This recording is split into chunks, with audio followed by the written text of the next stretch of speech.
Removing sod, tillers versus sod cutters. Sometimes, grass just has to go. Maybe you want to plant a garden, or perhaps you want to replace your sod with grass of a different type. Regardless of the reason, removing sod can prove difficult once it's rooted. Gardeners who want to strip away sod without resorting to chemicals or backbreaking physical labor can turn to tillers and sod cutters for help. Each machine has its advantages and disadvantages. Methods of removal.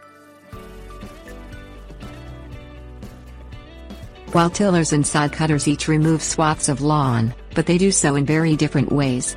Tillers rip the grass and churn it into the soil using multiple tines rotating around a central axis. Rear tine tillers traditionally are more powerful than front tine models. Sod cutters remove both grass and a thin layer of soil from the ground while simultaneously cutting the sod into strips, which you then roll up and remove. Power. Tillers and sod cutters both come with a couple of power options. Most sod cutters and tillers are gasoline powered, and while gasoline models tend to have more oomph than other types, they can get loud. However, there are quieter options available. Electric powered tillers are helpful for lightweight tasks around the yard, but you need to be near an electrical outlet to use one.